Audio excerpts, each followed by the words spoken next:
Testing, testing, 1, 2, 3. Testing, testing, 1, 2, 3.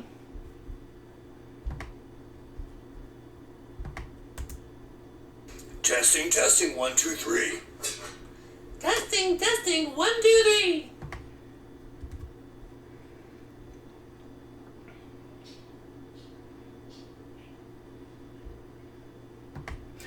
Parents and teachers, today is a very special episode of Little News Ears. Please be aware that there are sensitive topics today. Yes, so make sure you listen with your child or check in with them afterwards. Yes, because today is about politics. It's about kids, or it's for kids, but Yes, it's definitely about politics, so be aware. Life has loveliness to sell. All beautiful and splendid things. Blue waves whitened on a cliff. Soaring fire that sways and sings. Dad, what are you talking about? Quiet. And children's faces looking up, holding wonder like a cup. Oh, is it National Poetry Month? Yes, hi everybody. Today is April something. Yes, hi everybody. Today is April 6th, 2020. It's National Poetry Month. And that's one of my favorite poems by Sarah Teasdale. It's called Barter. Yes, it's so beautiful. It's about holding wonder like a cup, and it's about children and all those wonderful, wonderful things, right? Yes. So you might want to check it out. And, if you don't really know any poetry, go to your library and get some poetry. Yes, poetry is wonderful. I like limericks, especially the dirty. Bram, let's cut that out now. So, in other news, today, as I mentioned, today is April 7th, 2021. Yes, so as you mentioned, today is April 7th, 2021, right? Yes, and it's today. It's Child Help Day. Child help? What's that? Well, everybody, this is quite serious. But sometimes children they have people who are not so nice to them. Yes, that's right. So boys and girls, if mom and dad or somebody is doing something that's not right, and just doesn't feel right, you want to tell another parent or somebody else, right? Yes, so today's the day when parents around the world, especially around the U.S., I guess, you should light a 5-wick candle and observe 5 minutes of silence. It is the hashtag Child Help National Day of Hope. It's the first Wednesday in April, and it's the day where we call National Child Abuse Prevention Month. Yes, it's very serious. Douche, douche. Hey, Dad. Yes? I think the pandemic is kind of good. Bram, many people are sick and have gotten hurt, and I don't want to talk about beyond that. Yes, I know. The pandemic is very, very serious, don't get me wrong. But, sometimes there are some good things about it. Like what, Bram? Well, last year, remember, we talked all about jigsaw puzzles. How jigsaw puzzles were, really coming back into play. Oh, yes, that's right. And, we didn't talk about it. There's this town in Spain that was doing very bad pre-COVID-19, but now it's actually doing better. Like, people are coming to the town. Oh, yes. And people are shaking hands less, so people like Larry David, they say that, that's good because, we don't spread germs as much. Yes, I suppose. So today we'll talk about these trains called Marklin Trains. Oh, Marklin Trains, yes. I used to love playing with these Batman and Wonder Woman trains when I was little. Yes, but these are much cooler, Dad. These are very, very intricately made model sets, that they make them, in factories and things like that. And the company's called Marklin. They've been around for 162 years, but really, they weren't doing too well until the pandemic came. Oh, right. In November of last year, there was a 70% increase. Wait a minute, Dad. Can you break it down 70%? Well, it means basically they're selling more trains, not quite twice as many, but almost that. Yes, that's pretty amazing. I don't get the 70%. Oh, don't worry about it. Yes, so the point is that it's really cool. So if you want a model train set, check out Marklin. Douche. Bram, have you ever wanted to look at a snowflake up close? A snowflake? Yeah. But I noticed that snowflakes, when they fall, like, they're not so beautiful. Yeah, so that's the interesting thing. So there's a couple things I want to tell you about. There's a man, a professor of physics. His name is Kenneth G. Liebrecht. I'm not sure if it has the part, but yes. And he wanted to study how snowflakes, how they look, right? So he thought at first if he went to Vail, Colorado, if he went to somewhere like that, that maybe he would see these beautiful snowflakes and could, photograph them. Yes, but actually snowflakes, normal ones that fall down, like in Vail, Colorado, for example, where they ski a lot, right?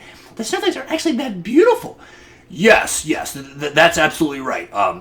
Basically, for a snowflake to be beautiful, it's got to be in really, really, really, really cold weather. Specifically, it's got to be between something, something, and something. Specifically, it's got to be between 15 and -5 degrees. Yes, that's really cold. Yes, and if you didn't know this, snowflakes, they often, when they're cold, they look beautiful. They have 6 sides. Sort of like a beehive. Yes, you mean inside a beehive. Yes, that's quite true. And the other interesting thing is that there are sextillion snowflakes. Sextillion? What is that?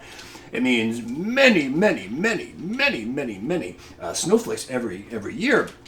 And, it's kind of fascinating. So a couple people wanted to study them. Besides Kenneth G. Liebrecht of Caltech, there was a photographer who wanted to check it out, too. And basically, he specialized in checking out these snowflakes. His name is Nathan Myhrvold. He went to Fairbanks, Alaska, went to Yellowknife, went to Northwest Territories in Canada, carrying, thousands of pounds of equipment just to take photographs of snowflakes. Yes, and it was really easy, right? Besides carrying something. No, he thought it would be easy, but actually, it was quite difficult. It's getting very hot. Basically, the microscopes, the lenses that they were going to use, they had to be the right size. So it took like a year and a half to do that. Wow.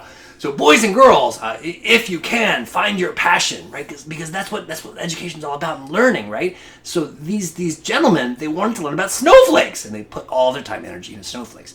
What do you care about? Douche.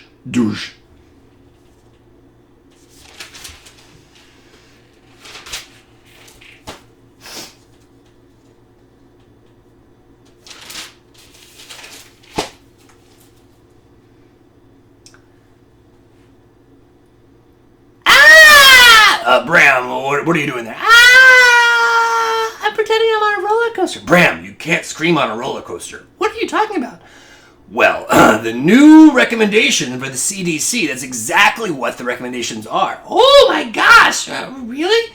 Yeah, so the California Attractions and Park Association, they basically are saying that if you want to go on roller coasters this summer, these parks are opening up very, very soon, then you can't scream. How is that possible? I don't know. It's just sort of like Jerry and Jerry Bird Cow. How is a boy half Jerry? Yes. Douche.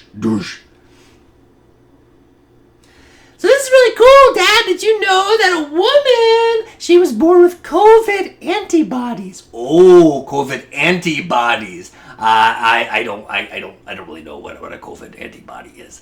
Oh, so when you get sick, your body has these little tiny parts inside, little atoms and molecules and the pieces of your body. They fight germs, right? And they're called antibodies. They're like, anti means against.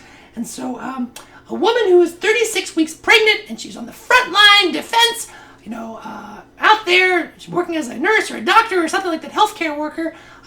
She had a baby, and the baby, she had a vaccination first, so that's important to know. With the vaccination, she had a baby, and the baby was born with antibodies against COVID-19. Oh, that's great. Yes, it is. Douche. Hey, Dad. Yeah? What's an assault weapon? Oh, an assault weapon. I don't know if I can talk about that exactly. Oh, assault weapon. No. It's like when you have pepper and you have salt and you shoot it very fast.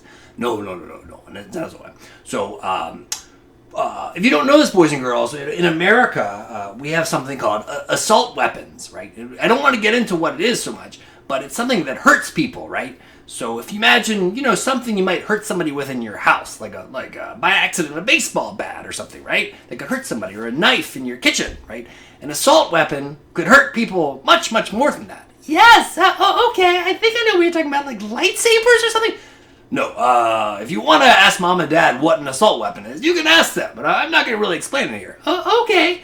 So Joe Biden, our president, he is saying there should be a ban on assault weapons. Oh, a ban.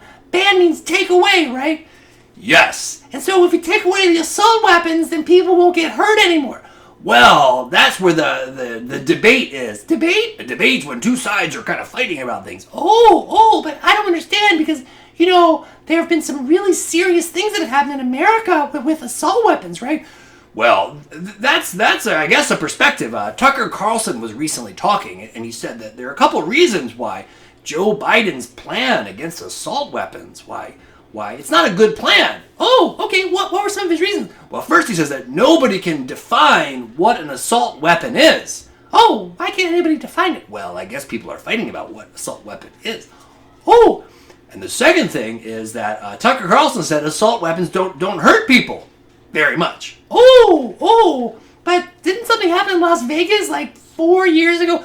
Yes, that's how I see it too. But there's basically two sides about it. Boys and girls, if you care about America and you care about people getting hurt, then you might want to just talk to mom and dad about what we can do. And I think there's no question about it. People are getting hurt. So whether you're for assault weapons or against assault weapons, something should probably be done, right? Douche. Well, everybody, thanks for listening to our show. If you don't know this, we're in California right now. Oh, yes. So we're driving all around. We've seen all kinds of cool things. Did you know that the Van Gogh Museum, or there's a Van Gogh exhibit coming up in Los Angeles very soon? Yes, it's very, very neat. And Laguna Niguel is very... It's Laguna Niguel. Oh, Laguna Niguel and Dana Point, they're very beautiful too. Oh, yes. And, PB is very nice too. And Southern California, yes, I like it very much. So we're going to have a good time here. Yes, so I would please like to order a burrito that's California style. Yes, okay. Thanks for listening to Little News Series, everybody. Dad, don't forget I love you very much. Oh, I love you too, Bram. Bye. Sources for today's broadcast. Sources for today's broadcast include the New York Times, Fox News,